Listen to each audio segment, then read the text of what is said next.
Assalamualaikum warahmatullahi wabarakatuh.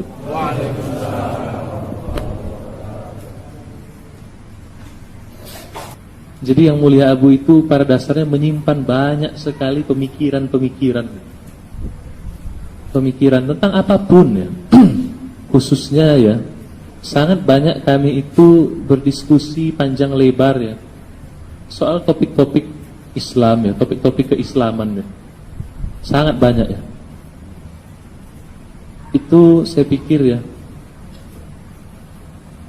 saya mungkin saya pikir sejak tahun 2009 ya, sampai dengan beliau itu berlindung ya, hampir setiap hari ya, itu melangsungkan pembicaraan dengan beliau itu ya. Saya pikir seminimal-minimalnya hampir setiap hari ya. Seminimal-minimalnya saya kira 4 jam 5 jam ya. Dalam waktu-waktu yang ekstrim, waktu tertentu ya. Itu satu harian ya. Dari bangun pagi ya, mulai beraktivitas ya, katakanlah jam 8 pagi, itu terus berbicara dengan beliau ya. Break waktu sholat ya, makan nanti bareng lagi, ngobrol lagi, sampai jam 3 pagi gitu. Terus begitu, waktu-waktu tertentu ya. Jadi bisa diperkirakan sangat banyak sebenarnya pikiran-pikiran beliau ya, yang sebenarnya kalau menurut saya ya, dan orang-orang yang banyak ya berdialog dengan beliau ya, pikiran ini harus disebarkan sebenarnya ya, seminimalnya kepada kita orang-orang tarikat ini, semaksimalnya sebenarnya kepada semua orang ya. Karena setiap pemikiran beliau itu adalah pembebasan dari kita untuk kita dalam beragama, dalam berbagai hal ya. Jadi di antara banyak pikiran itu ya, kami kemarin ngobrol dengan Ustadz Gugun ya, dia juga cukup banyak ya mendengar yang mulia Abu itu. Kami bincang-bincang, diskusi-diskusi, saya bilang kita perlulah menyampaikan setidaknya sedikit ya pikiran yang mulia Abu ya, yang tentunya sudah kami olah dengan bahasa kami ya. Ustadz Gugun menyusun slide ya, dan saya olah lagi slide-nya ini ya. Jadi ini versi saya ya. Baiklah, ini temanya bertuhan dengan sukacita ya. Karena kelihatannya wajah kita malam ini yang bersukacita sedikit ya. Banyakan riang gembira, maksud saya begitu ya. Baiklah, kita mau lihat ya beberapa pengantar ya. Ini pengalaman beliau sendiri ya, Ustadz Gugun. Jadi dia dulu di pesantren ya. Jadi di pesantren itu ada seorang gurunya ya. Waktu itu nggak tahu kenapa ya, mereka ini hening semua nih di kelas itu ya. Tiba-tiba gurunya melemparkan penghapus atau kapur kepada salah satu orang. Semuanya heran, kenapa dilempar tuh? Rupanya guru ini protes ya. Kenapa kamu, kita sedang membahas agama, kenapa kamu mesem-mesem? Mesem-mesem nggak boleh. Jadi mesem-mesemnya nggak boleh. Kalau mungkin kalau guru agamanya itu mengajar kita udah dilempar semua kita ini ya. Jadi tidak boleh mesem-mesem. Dan setiap guru itu masuk, itu suasana itu tegang gitu. Dan entah kenapa yang termasuk akrab dengan guru itu adalah Ustadz Gugun salah satunya ya. Ya saya ledek saja beliau, pantaslah Ustadz begini sekarang gitu kan. Ini ya, ini pengalaman seorang Ustadz Gugun ya. Itu yang dia peroleh, dan itu yang diperoleh teman-temannya ya. Dan ini dibawa oleh beliau-beliau itu ya dalam mengajar. Beliau-beliau kan tamatan pesantren, otomatis guru mengaji ya. Bagaimana ngajar ngaji itu? Kalau ada yang salah ya, katanya itu tangan lah bisa menampar ya. Kemudian kalau ada yang salah lagi, dulu katanya itu pecinya diambil kemudian apa ya, dipukulkan gitu ya.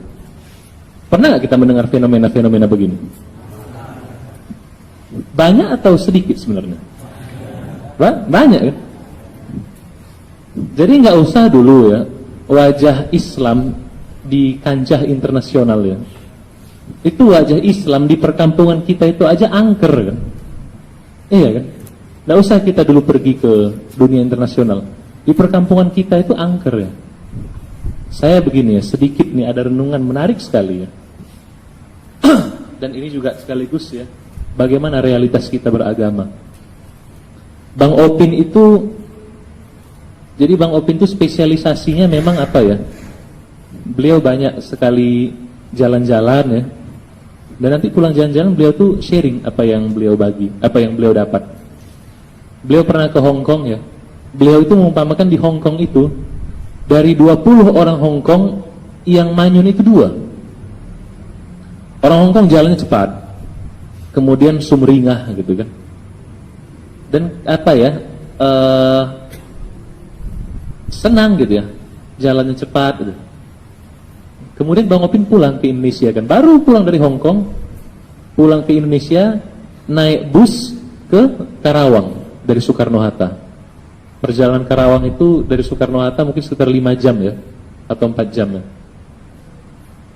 Beliau baru aja dari Hong Kong yang notabene, yang menurut pengalaman beliau ya, bukan notabene-nya ya. Menurut pengalaman beliau, 20 orang itu yang manyun 2. Beliau masuk bus kecil ya, mungkin semacam travel gitu ya. Beliau lihat ke belakang ya, sekitar 20-an orang ya. Apa kata Bang Opin ya? Dari 20 orang Hong Kong, 2 yang manyun. Dari 20 orang Indonesia, 22 yang manyun. Ada yang tidur, wajahnya pun sedih. Jadi dia pun senantiasa sedih dalam tidur kan begitu. Dalam tidur pun sedih. Ini realitas kita ya. Dan itu benar nggak dia? Bahwa banyak orang kita ini wajahnya manyun ya, benar nggak? Sekarang kita mau teruskan nih, mohon maaf sekali ya. Dari 20 lah ya, 20 orang Islam ya, yang ceria itu berapa? Ya, enggak usah kita jawab ya. Itu dari 20 orang Islam ya. Kemudian dari 20 orang yang notabene-nya alim. Alim artinya orang soleh gitu kan, orang taat beragama. Katakanlah orang-orang soleh itu kan biasanya ustadz-ustadz, guru-guru ngaji ya. Dari 20 ustadz, 20 guru ngaji, 20 orang alim ya, yang sumringah itu berapa? Nah, ya. Bisa kita teruskan lagi sebenarnya ya. Dari 20 orang tarekat berapa yang tersenyum itu? Ini realitas kita dalam beragama ya. Realitas kita dalam bukan hanya dalam beragama tapi dalam menjalani kehidupan ya. Suntuk kan. Dan ya bagaimana kita beragama ya. Ada konflik-konflik ya yang sebenarnya nggak berhubungan dengan agama, cuma nanti jadi terkait dengan agama ya. Yang dia dipersonalisasi atau entah bagaimana diproses menjadi konflik agama ya. Banyak sekali kita bertengkar ya soal agama gitu ya. Kita beragama itu keras gitu kan. Beragama kita itu intoleran gitu. Semuanya menjadi polemik kan. Bahkan yang sesama ya, yang sama pun berkelahi gitu. Dan alasan berkelahinya macam-macam kan. Kemarin alasan berkelahinya soal selamat Natal gitu kan. Hari ini soal riba gitu kan. Besok soal apa lagi? Mungkin tata cara berwudu. Banyak hal yang kita itu persoalkan ya. Dan tidak rukun gitu. Kan begitu ya. Kemudian ya, Ustaz Gugun juga menambahkan mungkin ada istilah fenomena Arabisasi ya. Saya belum bertanya beliau maksudnya apa ya Arabisasi ini. Tapi mungkin kira-kira begini ya. Kita banyak ya memberi perhatian ya kepada hal-hal yang ke Arapan gitu. Kita banyak ya meningkatkan ya penguasaan tajwid kita ya. Jangankan tajwid mengaji ya. Tajwid bilang assalamualaikum pun kita perbagus gitu. Assalamualaikum gitu. Begitu kan? Gimana makanannya Pak? Nikmat gitu kan. Bilang nikmat pun pakai kol-kolah gitu kan. Itu banyak kita kita kuasai, kita dalami ya. Tetapi ya realitas kita, wajah kita dalam beragama itu ya murung gitu. Entah apa sebabnya ini ya. Entah apa sebabnya. Bahkan ya dalam kasus-kasus tertentu kan dilarang ceria gitu. Ceria itu dilarang, bersukacita, bukan bersukaria ya. Bersukacita itu dilarang. Ini bisa kita memahaminya ya. Dan ini sebenarnya kejadian ini kan di mana-mana kan. Kan begitu ya. Berbagai hal ini ya. Memang itu pemahaman Islam di perkampungan kita ya. Kalau kita melirik ke dunia internasional ya, sebenarnya pelaksanaan Islam di dunia internasional ya, itu lebih kurang kita juga ya. Lebih kurang ya. Di mana negara Muslim di Indonesia, di dunia sekarang di mana? Yang mayoritas Muslim. Selain Indonesia, Saudi mana lagi? Suriah, Palestina, ya. Kemudian Tunisia, Saudi Arab, Uni Emirat Arab Kuwait, ya. Afghanistan tuh mayoritas kan, Pakistan, pokoknya yang ujung-ujungnya Sarman gitu. Yaman ya, Yaman. Itu semuanya konflik kan? Ada yang nggak konflik dari yang kita sebut tadi itu? Semuanya konflik ya. Makanya orang kan wajar ya. Wajar orang nggak mau masuk Islam ya. Wajar ya. Makanya begini ya, kita umpamakanlah begini kan. Ada seseorang datang sama kita, dia menawarkan, ayo kita kerjasama restoran ya. Buka restoran. Pergi kita ke restoran dia. Restorannya kumuh, kotor gitu kan. Banyak tikusnya gitu kan. Dan di dalam itu dia sama karyawannya berkelahi biasa gitu. Jadi nggak kita kerjasama sama dia? Dibilangnya, oh kami nilai-nilai kami sebenarnya luhur gitu ya. Kami ini sebenarnya orang baik ini katanya. Cuman waktu dia ngomong gitu nanti kan datang karyawannya mukul kepala dia, woi gitu kan. Mau nggak kita kerjasama sama dia? Enggak mau kan? Begitulah mungkin ya orang-orang non Muslim ya, orang-orang negara-negara minoritas Muslim itu melihat kita ya. Makanya wajar saja sebenarnya kita itu ditolak ya. Ditolak di mana? Di mana-mana kan. Sangat wajar sekali kan. Karena ada realitas-realitas ini ya. Kita memang sudah banyak disodorkan ya oleh Yang Mulia Abu berbagai gagasan-gagasan beliau ya. Tapi tidak apa-apa ya, malam ini kita mau refresh saja ya. Ini realitas kita dan inilah dasar keprihatinan kami dan orang-orang yang terpanggil ya.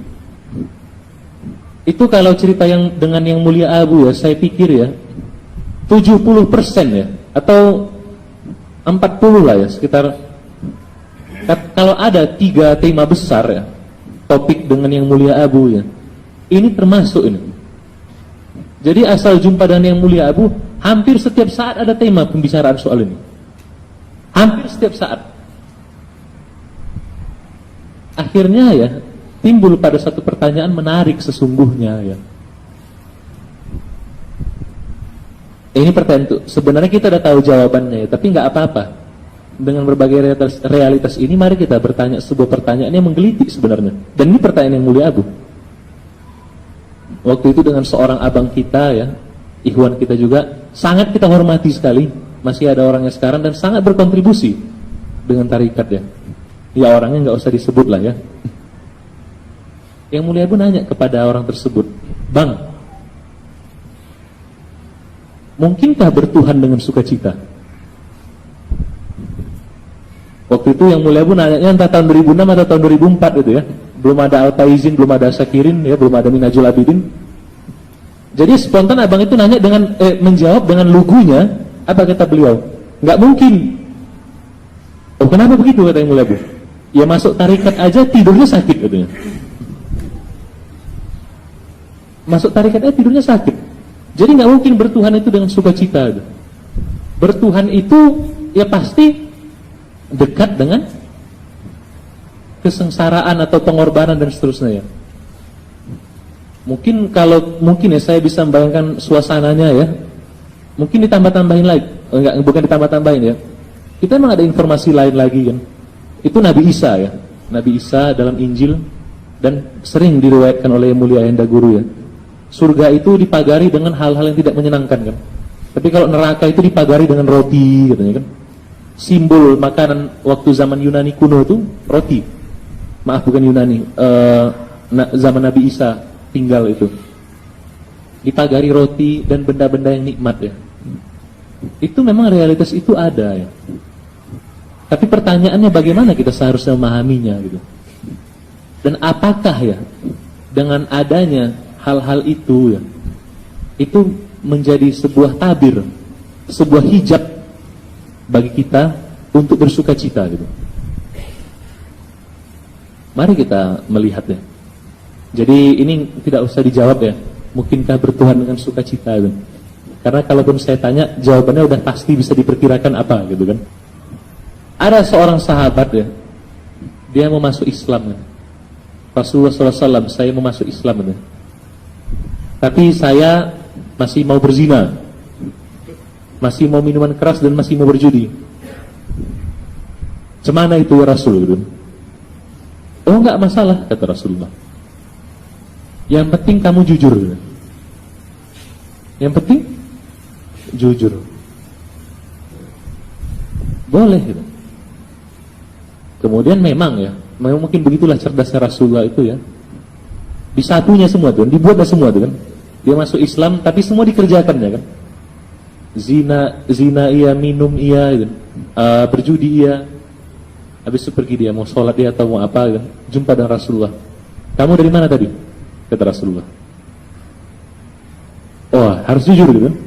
Dibilang nggak semua kan. Oh tadi saya begini. Lama-lama nggak enak hatinya kan. Besok zina lagi gitu. Entah kenapa ditanya Rasulullah lagi. Dari mana tadi gitu. Akhirnya nggak enak hatinya. Akhirnya lama-lama ditinggalkannya berbagai hal-hal yang haram tadi itu gitu. Kemudian kisah lain lagi yang menarik sekali ya. Saya dapatnya itu di sebuah ceramah ya. Oleh seorang dai, dia bilang gini, ada seorang mau masuk Islam ya. Rasulullah katanya, saya mau masuk Islam tapi saya nggak mau sholat subuh katanya. Ngantuk katanya. Oh nggak masalah kata Rasulullah, silahkan. Tapi yang lain, tapi waktu lainnya sholat ya. Sholat dia memang, zuhur sholat, asar sholat, isya, maghrib sholat, subuh nggak juga sholat kan. Tapi lama kelamaan tiba-tiba datang dia subuh nongol dia gitu. Kok datang kamu kata Rasulullah. Saya kemarin sholat isya enak kali perasaannya. Kangen saya sholat lagi. Ya udah sholat subuh lah saya katanya kan. Dan akhirnya dia terus menjadi orang yang taat seumur hidupnya. Ini beginilah Rasulullah itu memperkenalkan Islam gitu kan. Begini Rasulullah memperkenalkannya. Jadi kita bisa melihat ya, ada keluasan, bukan mempermainkan ya, tapi ada keluasan di situ. Kita lihat lagi ya. Ini ada dua kisah ini ya. Apa moral story-nya atau apa pesan yang bisa kita petik?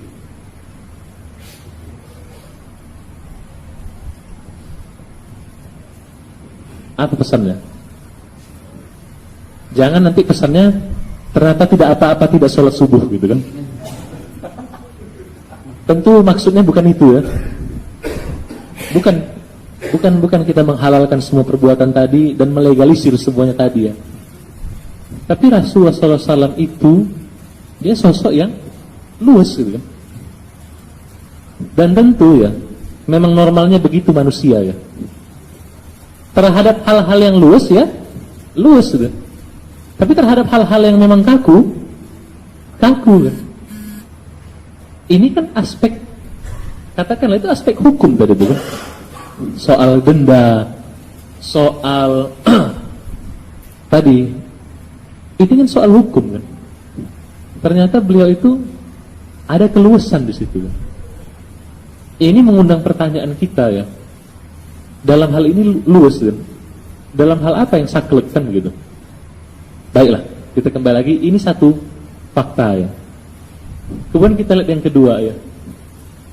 Kita tinggalkan cerita yang tadi ya. Kita masuk kepada konsep bersyukur dalam Islam ya. Dan ingatlah hari-hari Allah. Jadi ternyata Nabi Musa itu ya, pertama sekali dia kaumnya selamat dari kejaran Fir'aun, dia serba kekurangan. Apa nasihat pertamanya? Bersyukur, bukan sabar ya. Ternyata pertama sekali baru kehilangan diminta bersyukur. Coba ada orang baru kehilangan itu, kita bilang bersyukur. Kira-kira jawabannya apa tuh? Itu jangankan yang menerima nasihat ya, yang memberi nasihat pun nggak ngerti gitu kan. Bersyukur gimana? Ya syukurin gitu kan. Tapi Nabi Musa dia minta kaumnya supaya bersyukur. Kenapa katanya? Karena Allah akan memberikan kepada kita tanah yang dijanjikan. Itulah kemudian tanah Palestina. Jadi itu dia. Ternyata yang pertama sekali minta bersyukur. Kenapa begitu gitu? Kita sekarang mau lihat ya. Nah, ini mungkin kita udah pernah mendengar ya, ada sering beredar di WhatsApp ya. Yang Mulia Abu berkisah nenek bonjol ya.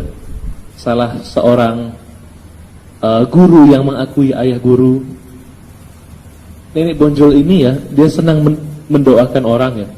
Cuman syaratnya kalau mau minta doa sama dia harus bernuansa positif, bernuansa kesyukuran. Jadi nggak boleh misalnya kaki kita patah gitu kan. Minta doanya sama nenek bonjol itu, tolonglah kaki saya ini patah gitu kan. Malang betul nasib saya. Malang betul nasib saya gitu. Itu nggak diterima sama nenek bonjol. Kenapa? Karena kata nenek bonjol, tidak ada sesuatu yang datang dari Allah itu buruk. Semua yang dari Allah itu kan baik katanya. Lantas kamu kok mengeluh gitu? Kan dari Allah semua baik gitu. Bahkan ya, yang Mulia Abu pernah mengatakan ya, peperangan pun itu ada hikmahnya ya. Ya ini agak ekstrim ya, tapi begitulah kata yang Mulia Abu ya, beliau baca sebuah artikel ya. Andai kata terjadi peperangan, ternyata itu juga maksudnya ya, untuk mengurangi jumlah populasi manusia yang sudah terlalu banyak. Kita kalau hidup di satu kampung yang jumlah per meter ada 10 orang, payah nggak tuh? 1 meter 10 orang gitu kan? Payah kan? Menguranginya bagaimana gitu kan? Ya mohon maaf, kadang ya paling ekstrim ada peperangan gitu kan? Atau wabah penyakit misalnya gitu kan? Atau apapun ya. Jadi tidak ada satupun kejadian di muka bumi ini yang menimpa kita atau menimpa siapapun, melainkan semuanya atas izin Allah. Allah menghendaki yang terbaik atau yang kurang baik? Allah menghendaki yang terbaik. Jadi ini sebenarnya, inilah alasannya ya. Dan kalau kita lihat ya, bagaimana isyarat Rasulullah saat doa bangun tidur ya. Kalau bangun tidur doanya apa? Allahumma, wah lupa semua ya. Karena bukan Allahumma kan. Alhamdulillah illadzi ahyana ba'dama amatana wa ilaihin nusyur. Jadi begitu bangun pagi yang disuruh Rasul ucapkan Alhamdulillah, segala puji bagi Allah yang menghidupkan saya setelah saya mati, dan kepadanya lah saya kembalikan begitu. Jadi bangun pagi aja kita udah diminta bersyukur kan. Dan itu sebenarnya kan sebuah isyarat juga ya. Bagaimana kita harus menjalani hari kan. Ya dengan rasa syukur gitu. Jadi inilah sebenarnya ya, kalau kita lihat ya, konsep syukur dalam Islam itu kuat sekali ya. Bahkan ya, sebelum bersabar, ini menurut Ustadz Nauman Ali ya, supaya kita bisa sabar, gimana caranya? Bersyukur. Karena bagi orang yang bersyukur, sabar itu mudah ya. Tapi coba kita nggak syukur, payah nggak sabar tuh? Payah kan? Kalau kita tidak melihat ada kejadian lebih baik setelah ini, payah nggak bersabar tuh? Payah kan? Tapi kalau kita tahu persis setelah ini ada yang lebih baik, jadi lebih mampu kita bersabar itu kan? Kita lebih mampu bersabar kan? Makanya inilah dia. Ini sebuah realitas. Ini konsep syukur dalam Islam. Sekarang mari kita berpikir ya. Ada orang yang cara berpikirnya seperti ini, konstruksi berpikirnya seperti ini. Ada kemalangan, alhamdulillah. Ada orang yang mendapat musibah, dinasihatinya perbanyak bersyukur kepada Allah. Kalau ada orang seperti ini, kesehariannya bagaimana? Ya? Senyum. Raut wajahnya gimana? Ceria ya? Orangnya ringan atau berat nih? Hatinya maksudnya ya? Bukan badannya ya? Hatinya ringan kan? Jadi kalau orang Islam sejati, itu artinya dia bersyukur.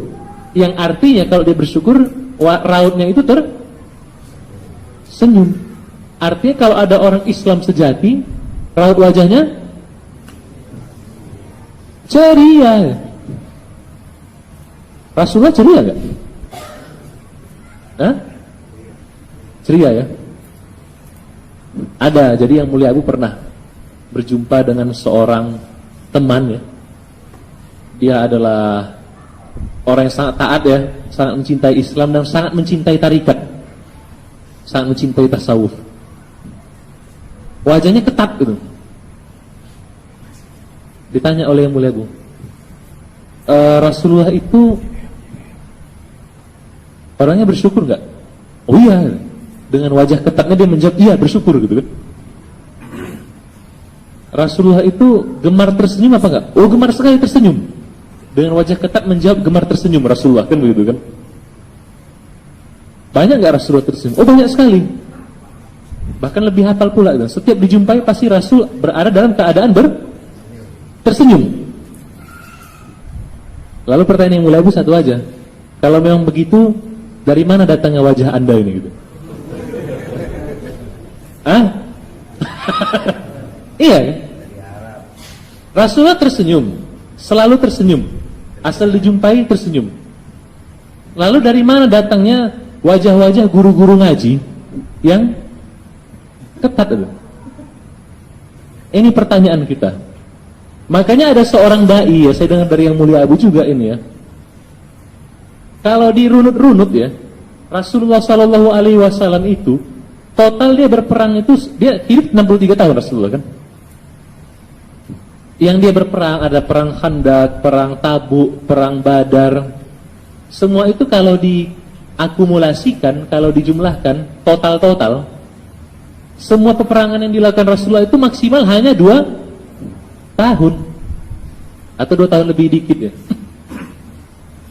Tetapi kata si dai ini ya, terlalu banyak ulama-ulama kita, dai-dai kita yang hanya mengkaji yang 2 tahun itu kan. Asal kajian Rasulullah bagaimana Rasulullah perang. Asal kajian Rasulullah bagaimana Rasulullah menghadapi orang yang benci Islam. Kan itu terus kan. Akhirnya apa hasilnya? Ya hasilnya wajah umatnya begini kita nih kan. Kan begitu kan. Akhirnya seperti kita ini, seperti orang gitu kan. Akhirnya wajahnya seperti ini gitu. Kan ada 61 tahun lagi gitu. Yang kita kaji yang 2 tahun aja kan. Kan ada 61 tahun lagi Rasulullah itu bercanda. 61 tahun lagi Rasulullah itu berumah tangga. 61 tahun lagi Rasulullah itu bersyukur ya. Kenapa nggak dikaji gitu kan? Ini ada kecenderungan kita luput ini kan. Kita lihat berikutnya. Nah, ini lagi ya. bagaimana seorang Rasulullah SAW itu ya. Ada sebuah hadis ya, sayang tidak sempat dicatat di sini ya. Berilah kabar gembira, jangan persulit. Jadi Rasulullah itu meminta kita beri kabar gembira dan permudah, jangan mempersulit ya. Rasulullah SAW itu meminta kita untuk mempermudah, memberi kabar gembira, jangan persulit, jangan menakut-nakuti orang, kan begitu. Ini pernyataan seorang Rasul ya. Mohon maaf sekali ya. Kalau misalnya ya, ini ya, hadis ini menjadi moto dari semua pelayanan publik ya, imigrasi, dukcapil gitu kan. Kira-kira bagaimana pelayanan itu? Hah? Senyum, kemudian gembira, cepat kan. Kalau kita memang berniat ya untuk memudahkan orang kan, untuk memberikan kabar gembira kan, mudah memberi air minum kan begitu kan. Meminumnya baru sulit ini kan. Ya, makasih banyak ya. Tidak usah dijawab ya. Baiklah. Jadi ini. Kemudian kita lihat lagi berikutnya ya. Gelar Rasulullah SAW itu ya, selain Al-Amin, Al-Bassam, banyak tersenyum ya. Makanya ada seorang sahabat Abu Darda ya, itu senyum aja sampai istrinya itu protes kan. Bang, abang jangan senyum aja lah bang, nggak berwibawa, nggak berwibawa abang kata. Gimana ya kata Abu Darda, saya ini selalu melihat Rasulullah itu asal dijumpai tersenyum, ya yang dibilang yang mulia tadi kan. Begitulah riwayatnya. Tidaklah kita menjumpai Rasulullah melainkan beliau selalu dalam keadaan tersenyum. Ini realitas Rasulullah. Dan terakhir ya, Rasulullah itu faktanya ya bersenda gurau ya. Inilah yang saya maksud ya. Kita hanya membahas 2 tahun beliau itu di waktu perang, di waktu menebas musuh, di waktu tegang kan begitu. Kita nggak membahas Rasulullah ketika luwes. Yang teriwayatkan diantaranya ya. Nah ini jarang kan. Kita mulai dari yang sering dulu ya, Sayyidina Ali ya. Saya pikir kita semua sudah pernah mendengar ya. Satu ketika Rasul itu makan kurma ya, mungkin ngemil kurma dengan bersama sahabat-sahabat beliau. Kemudian termasuk salah satunya Ali kan. Ali ini entah bagaimana dengan segenap keusilannya, semua kurma para sahabat itu dikumpulkan. Biji-biji kurma itu dikumpulkan di depan Rasulullah. Jadi banyak gitu kan. Akhirnya apa kata Ali? Rasulullah ini kenapa congok sekali? Berani Ali sama Rasulullah karena sepupunya juga itu kan. Sepupu dan mertuanya itu kan. Congok kali Rasulullah ini. Tengoklah sebanyak itu kurma yang dimakan gitu. Rasulullah pun menjawab gitu kan. Oh kalau saya makan kurma bijinya nggak saya makan. Ali bijinya pun ditelan dia gitu. Itu Rasulullah bercanda gitu. Dan karena candaan itu sahabat itu, jadi di waktu Rasulullah bercanda begitu, itu Rasulullah dan Ali itu tertawa ya. Tapi yang lain ada yang tegang deh. Dan beredar desas-desus Sayyidina Ali kurang adab, salah adab sama Rasulullah gitu. Nyampe ke telinga Rasulullah. Apa kata Rasulullah? Bilang ya sama orang yang membilang Ali itu salah adab, Ali itu lebih bertakwa dan lebih tinggi adabnya daripada dia gitu. Nah, gitu. Jadi bukan itu gitu ya. Bukan itu ukurannya dan bukan serta-merta kita tidak bisa bersukacita. Kita lihat Rasulullah. Makanya Rasulullah kan juga ada sabdanya kan. Saya tidak tahu kalau nggak salah kepada Ali ya. Ali katanya. Apa saya istilahnya? Bersenda guraulah. Aku tidak suka kekakuan dalam pengamalan agama gitu. Menarik kan? Sampai-sampai kan pernah itu ya. Ada satu kali Rasulullah itu bersabda ya, kalaulah kalian tahu apa yang aku ketahui, niscaya kalian lebih banyak bersedih daripada tersenyum. Habis itu tiba-tiba datang seorang sahabat kan, melaporkan Rasul, saya nggak mau nikah lagi seumur hidup. Oh, kenapa gitu kata Rasul? Iya kata Rasul.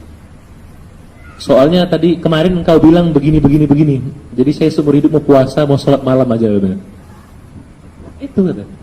Mungkin kalau zaman sekarang kira-kira saya mau suhu aja lah tiap bulan gitu kan. Dikoreksi Rasulullah, oh jangan begitu kata. Tengok saya kata Rasul. Saya ini puasa dan saya buka puasa. Saya ini menikah kata Rasul kan. Jadi dikoreksi oleh Rasulullah kan. Jalan hidup jomblers ini kan. Nah ini dia kan. Saya nggak tahu apakah di ruangan ini ada gitu kan. Saya nggak pasti gitu kan. Baiklah. Dan Rasul juga pernah kan turun sebuah ayat kan. Ittaqullaha haqqa tuqatih. Bertakwa dengan sebenar-benar ketakwaan. Sejak habis itu banyak sahabat-sahabat yang salah memahami sebenarnya ya. Jadi sedih, jadi banyak nangis gitu kan. Akhirnya kata Rasul, bukan begitu melaksanakan redaksi persis saya lupa ya, tapi intinya nanti dia disusul dengan ayat bertakwa sesuai dengan kemampuanmu gitu. Dan masih Nuaiman ini juga dia orang usil ya. Dia satu ketika kepingin berhadiah kepada Rasulullah, katakanlah jeruk ya. Satu ketika datang dia ke tempat Rasulullah membawa satu karung jeruk. Rasulullah, ini untuk Anda, hadiah dari saya. Alhamdulillah, terima kasih, jazakallah dan seterusnya ya. Habis itu lewat tukang jeruknya. Rasulullah, ini tukang jeruknya, tolong dibayarin lah gitu. Loh ini jadinya apa? Ya ini hadiah dari saya, cuman saya kan gak ada uang, Rasulullah yang banyak uangnya gitu. Akhirnya ketawa gitu. Dan Rasulullah itu asal diingatkan kejadian itu selalu ketawa. Dan sampai satu ketika Rasul bersabda ya, suatu saat nanti Nuaiman bin Amr masuk surga dalam keadaan tertawa gitu. Masuk surga dalam keadaan tertawa. Pernah gak kita dengar kisah sebelumnya? Belum kan? Dan ini kan yang teriwayatkan kan? Ini masih yang teriwayatkan kan? Yang di luar ini mungkin masih banyak lagi mungkin ya. Jadi ini tadi kan, kita selama ini hanya yang 2 tahun itu aja yang kita kaji. Sisi-sisi tegangnya, sisi-sisi katakanlah tegasnya ya, sisi-sisi frontalnya, sisi-sisi perangnya ya. Tapi nggak pernah kita mengupas dari sisi-sisi hangat beliau gitu. Makanya saya mengistilahkan kita perlu reintroduksi atau mengenalkan kembali sosok Rasulullah SAW. Ayo kita lihat lagi gitu, bagaimana beliau itu ya, bagaimana beliau itu orangnya ya. Makanya pernah sampai pada satu ketika ya, dengan yang mulia Abu ya, sampai pada sebuah titik ya, Rasulullah SAW ini adalah sosok yang asyik ya. Jadi sosok yang asyik, sosok yang ya orang asyik gimana gitu kan. Ini Rasulullah SAW. Dan sudah bisa dipastikan ya, orang yang paling takut dengan Tuhan, paling tepat pelaksanaan agamanya siapa? Iya, Rasulullah SAW. Makanya kita perlu mengenal kembali beliau itu. Nah kemudian ini ya, ini menarik sekali ya. Kita perlu melihat ya, kita perlu menginterpretasikan lagi, mereinterpretasi Islam ya. Sebelum kita memasuk sana ya, mari kita cek ya, Islam ini apa? Apa yang diajarkan Islam? Bolehlah kita tanya sedikit ya. Apa yang diajarkan Islam? Hah? Salat, akhirat, puasa, haji, zakat, dan lain-lain ya. Yang mulia Abu dengan sangat bukan tepat lah ya, tidak masa kita mengatakan tepat ya, dengan sangat jelas menggambarkan ya, bahwa jadi ini adalah pendapat para ulama ya. Ternyata Al-Quran itu ada sekitar katakanlah 6.200-an ayat ya. 48,5% itu berbicara soal akidah.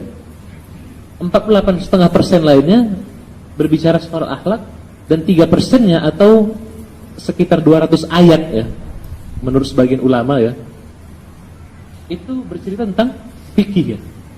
Seluruh kesatuan inilah Islam. Inilah Islam.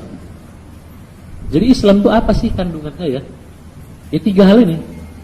Kita udah pernah melihat kan gambaran ini sebelumnya nih kan.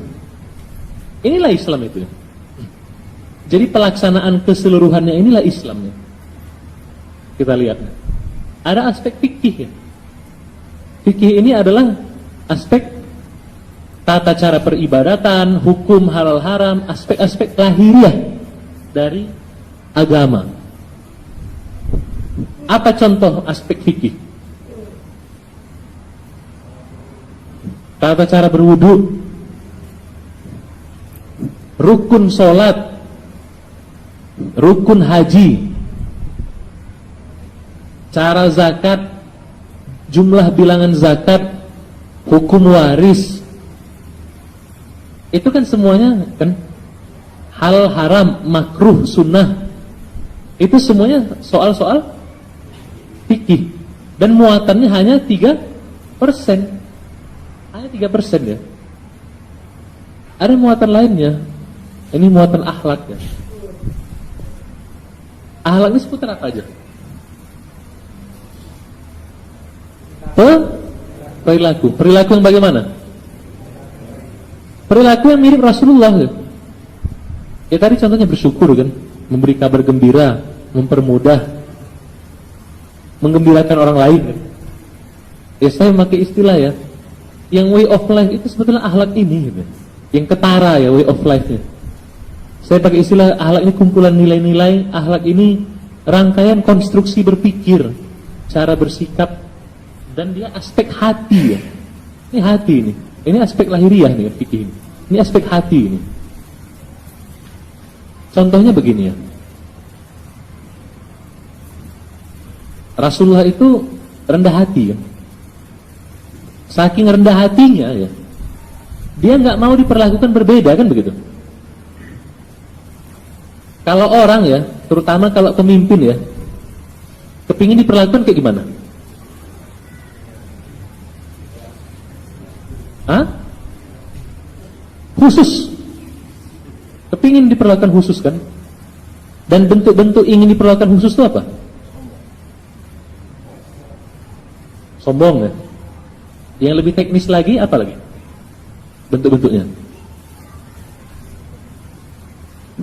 Parkir dibedakan, makanan dibedakan, piring dibedakan, kamar kerja dibedakan, kamar mandi dibedakan, baju dibedakan. Itu kan perilaku yang berangkat dari konstruksi berpikir kepingin tampil berbeda. Islam itu datang, akhlak itu datang mengajari kita ya, konstruksi berpikir yang baru ya. Bagaimana itu? Sebaik-baik pemimpin, ya nggak ketahuan dia pemimpinnya. Rasulullah itu kan dia nggak ketahuan kalau dia pemimpin, kalau dia ngumpul di antara para sahabatnya kan.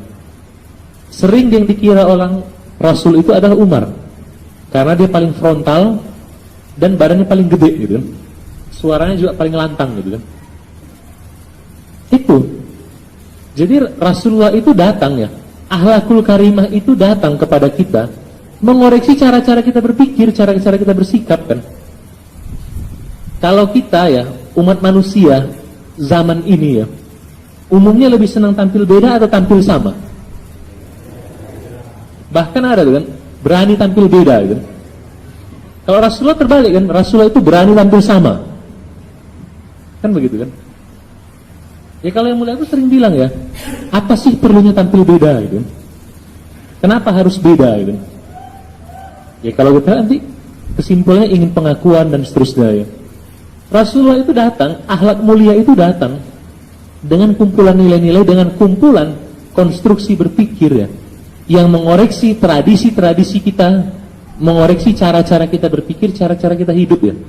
Itu satu aspek yang dikoreksi Rasulullah itu, yang dikoreksi akhlak mulia.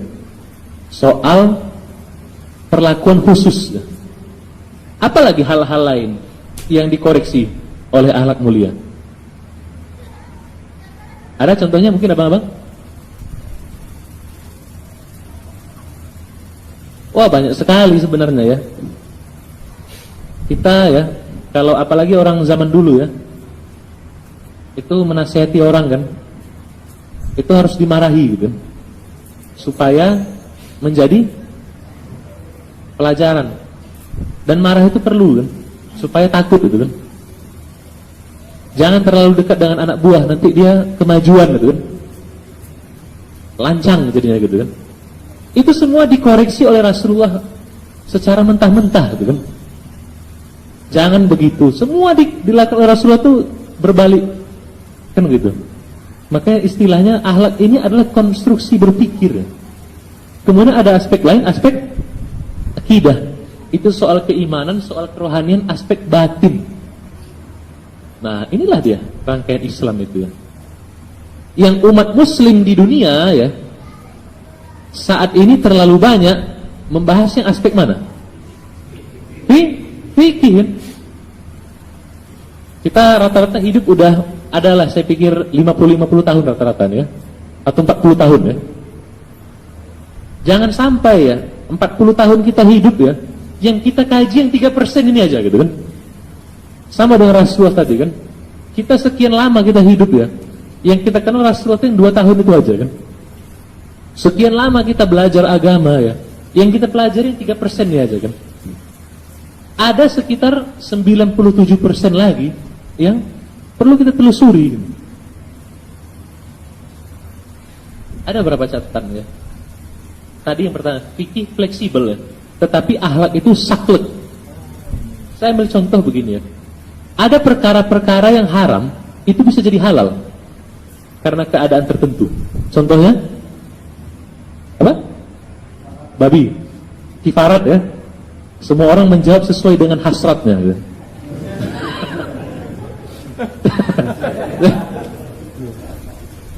Kita kalau situasi tertentu kan boleh kan konsumsi makanan haram kan. Jangan dibuat semuanya jadi kondisi tertentu gitu kan. Oh ini kepepet ini terpaksa makan haram gitu kan. Jangan begitu. Dia kepepetnya sehari 5 kali kepepet gitu kan. Itu nggak betul juga gitu kan. Dan nggak betul sekali gitu. Dalam situasi tertentu yang halal, yang haram itu boleh dihalalkan kan. Tapi dalam situasi tertentu, dalam situasi apapun nggak pernah diizinkan mengambil hak orang lain, nggak pernah diizinkan menyakiti hati orang lain. Kita dalam situasi tertentu boleh, mohon maaf ya, makan babi gitu kan. Tapi adakah situasi yang mengizinkan kita menyakiti hati orang lain? Terpaksa saya sakiti hatinya karena dia sudah terlalu kurang ajar gitu kan. Nggak ada itu kan. Jadi makanya sebenarnya ya, ini fleksibel ini, dia hanya 3% ya. Dan dia fleksibel, tergantung variabel yang meliputinya. Tetapi ini ya, ini saklek ini. Itu kan. Jangan apa namanya, itu kita jujur itu kapan diperintahkan? Setiap saat kan. Jangan jujur kecuali kalau kepepet gitu kan. Disuap, ketika kepepet disuap 2M gitu kan. Ah, kalau ini boleh nggak jujur katanya gitu kan. Nggak pernah ada kata longgar, nggak pernah ada kasih kendor Rasulullah itu kepada akhlak mulia kan. Tapi soal ini beliau kasih kendor. Tadi kasih kendor itu kan. Ya udah nggak apa-apa. Kamu aja yang makan dan jangan diulangi. Itu kan berarti fleksibel, kendor kan. Bukan nggak penting ya, tapi luas gitu kan. Tapi kalau soal ini, soal kejujuran, soal rasa syukur, soal sukacita, soal patuh pemimpin ya, nggak pernah ada kata kendor ini kan. Nggak bisa gitu. Ya, mulai kelihatan ya bagaimana kita melihat agama itu ya. Kemudian lagi kita lihat ya, kita memberikan fokus yang terlalu banyak kepada aspek fikih ya, sehingga Islam itu tidak menunaikan janji kepada kita. Apa janji Islam kepada pemeluknya? Bahasa yang paling singkat aja, kemenangan kan? Kemenangannya di dunia atau di akhirat? Dunia akhirat kan? Jadi coba kita lihat ya, yang menang sekarang di dunia banyak orang muslim atau non muslim? Non muslim kan? Kenapa? Ya wajar saja. Kita terlalu fokus pada yang 3% ini, dan ternyata pun kita nggak paham gitu kan? Kan begitu. Akhirnya yang mulia pun mengistilahkan apa kata beliau? Karena kita hanya memberi fokus pada yang 3% itu ya, balasannya pun datang dalam bentuk 3% tok. Jadi kita dapat persentase keuntungannya hanya 3% aja, yang seharusnya kita memperoleh 100% kan? Jadi ini masalahnya ya. Ya, itu soal apa ya? Soal bagaimana memahami Islam ya. Dan ya, ada juga dalam bagian dari Islam itu ada lagi aspek akidah, aspek tasawuf ya. Sekarang kita mau lihat ya. Nah, ini menarik sekali ya. Sekitar tahun 2000-an ya, mungkin tahun 2002 atau 2004 ya. Ada seorang profesor waktu itu dari Muhammadiyah pula, membuat artikel atau ceramah. Katanya begini, kalau mau Islam di Indonesia maju, yang pertama harus dibunuh adalah tasawuf. Itu syarat supaya Islam maju. Ada yang sepakat dengan profesor itu? Hah? Enggak ada ya? Bang Imam sepakat? Enggak ya? Bilang enggaknya ragu gitu. Enggak ya? Enggak ragu. Apa namanya? Enggak sepakat. Saya pun enggak sepakat ya kan? Cuman masalahnya yang mulia Abu sepakat gitu. Kalau tasawufnya seperti yang tasawuf dia maksud, kata yang mulia Abu. Tasawuf yang dia maksud apa dan disebutkan dia di situ ya? Tasawuf yang klinik, kata dia. Klinik itu cenderung dukun-dukun gitu. Cenderung banyak kaji-kaji anehnya gitu. Kemudian tasawuf yang meringan-ringankan fikih, meringan-ringankan syariat gitu. Tasawuf yang mempertuhankan, mengkultuskan sosok-sosok tertentu. Yaitu saya setuju memang harus ditiadakan itu, kata Abu. Tapi tasawuf yang saya pahami, kata beliau, ya jangan ditiadakan, kata yang mulia Abu. Artinya apa? Sebenarnya ya, pengamal tasawuf pun perlu memahami ulang ya, tasawuf ini apa sebenarnya. Ini kalau mau lengkap ceritanya kita ikut Minhajul Abidin ya. Kemarin Ustadz Ubun baru roadshow juga ya. Bagi yang mulia Abu, tasawuf itu singkatnya adalah tazkiyatun nafs atau penyucian jiwa. Yang tazkiyatun nafs itu adalah aspek akidah akhlak dalam Islam ya.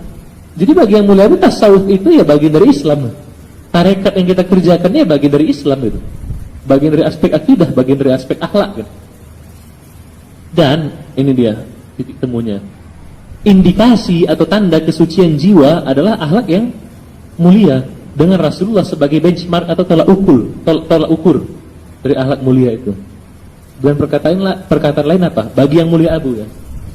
Zikir yang kita amalkan ini, wirid yang kita amalkan ini, suluk yang kita amalkan ini harus mengantar kita menjadi seceria Rasulullah. Nah, menarik ya. Seluruh wirid kita, ziarah kita yang kita kerjakan, sedekah kita, ubudiyah kita, semuanya harus mengantarkan kita menjadi sebahagia Rasulullah, menjadi sebersyukur Rasulullah. Ini tasawuf maksud yang mulia Abu itu. Ini maksud tarikat yang mulia Abu itu ya. Makanya yang mulia Abu itu mengatakan ya, kalau tasawuf atau tarikat dengan konsep yang ini, yang kafah ini, kata Abu, ini sebenarnya wajib, kata Abu gitu. Makanya inilah dia. Kita apa namanya ya? Inilah kedudukan tasawuf itu ya. Makanya kalau memang begini adanya ya, sebenarnya siapa yang seharusnya menjadi pelopor-pelopor pembangunan di berbagai titik di negeri kita atau di dunia ini? Ya pelaku tasawuf kan. pelaku tarikat nih. Kita di sini semuanya pelaku tasawuf, sufi semuanya kan, bukan susah pikiran ya. Kita ini pengamal tarikat, kita ini semua pengamal tasawuf, kita ini semua orang sufi ini kan. Bagi yang mulia Bu, mestinya ya, sufi-sufi ini adalah pelopor kebaikan, pelopor keberkahan di berbagai tempat. Itu puji-pujian pada Rasulullah itu luar biasa kan. Sampai-sampai di Injil itu saya baca ya, Nabi Isa itu bersabda ya, saya menunggu, ya Tuhan katanya, saya bermohon kepadamu untuk mempercepat kedatangan seorang Mesias, katanya, seorang juru selamat, yang dengan kedatangannya dunia itu tak pernah sama lagi dengan sebelumnya. Karena kedatangannya itu memberkati sak dunia ini semuanya gitu. Siapa itu Rasulullah? Bagaimana Rasulullah itu memberkati dunia itu bagaimana? Misalnya Bang Acil ini kan, dia memberkati. Wah, datang Bang Acil memberkati.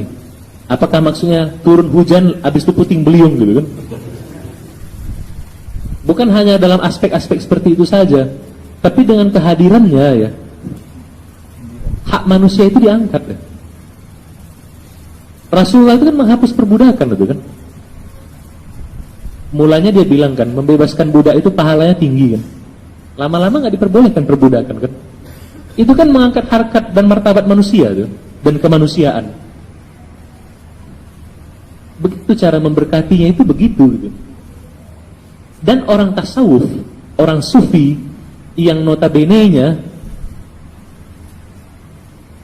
sangat mencintai Rasulullah SAW ya, dia mestinya menjadi pelopor-pelopor keberkatan di muka bumi kan begitu kan. Mestinya dia menjadi pelopor-pelopor keberkahan itu. Bagaimana tidak? Dia sangat cinta pada Rasulnya, pada pewaris Rasulnya kan, gurunya sangat dia cintai gitu kan. Maka sifatnya itu kebawa kan. Kita kalau sering nongkrong dekat-dekat tukang parfum gitu kan, itu wanginya kan kebawa itu kan. Kalau kita sering nongkrong dekat-dekat dengan Rasulullah dalam tanda petik, bagaimana dekat-dekat Rasulullah? Kita berzikir dengan wasilah, kita yakin secara rohani itu berserta Rasulullah kan? Kita sering-sering kaji pikiran-pikiran beliau itu dengan Rasulullah kita gitu.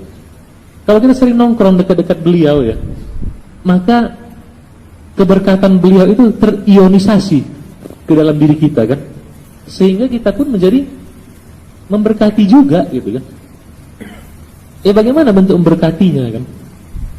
Bukan harus kita asal Bang Imam Nasution datang tadi kan, ada petir gitu kan, petir tunggal sebanyak 25 kali gitu kan. Jadi nggak tunggal lagi dia gitu. Bukan begitu gitu. Maksudnya adalah di mana ada sufi gitu, di mana ada pengamal tasawuf, di mana ada mukmin. Kalau bahasa dulu insan kamil ya.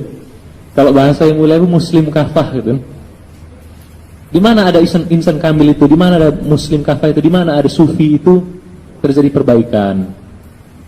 Yang semula tempat itu jorok jadi bersih. Semulanya orang nggak kenal Tuhan jadi kenal Tuhan. Semulanya orang malas, nggak sepi dari kajian ilmu jadi ramai kajian ilmu itu. Semulanya sepi dari peribadatan jadi ramai peribadatan. Semulanya orang hidup bebas, orang menjadi takut pada Tuhan. Semulanya penuh kekufuran, tahu-tahu jadi penuh kesyukuran. Semulanya di kampung itu banyak yang murung, tiba-tiba jadi banyak yang ceria gitu. Itu memberkati apa enggak itu? Itu memberkati. Dan seharusnya siapa pelopor-pelopor keberkatan itu? Iya, kalau dengan bahasa lain kita ini kan gitu kan. Makanya apa ya, sebenarnya kalau kita renungi ya, kalau kita renungi sebenarnya apa yang kita kerjakan, apa yang kita yakini ya, ini sesuatu yang sangat luar biasa dan apa ya, kalau istilah kekinian itu menggetarkan jiwa gitu ya. Sebenarnya sesuatu yang dahsyat sekali ya. Dan memang begitu, menjadi manusia itu kan begitu ya. Menjadi orang tarikat itu kan begitu, menjadi muslim itu kan memang seperti itu kan.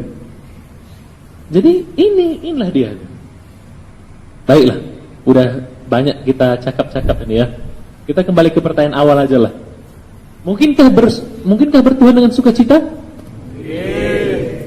Kakak, mungkinkah bertuhan dengan sukacita? Saya mau menyodorkan pertanyaan berikutnya ya.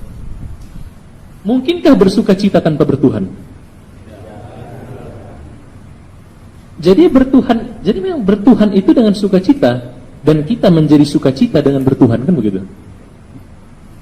Ya kalau memang konsep agamanya seperti ini, kan, memahami Islamnya seperti ini, memahami tasawufnya seperti ini ya, ini orang bahagia apa enggak?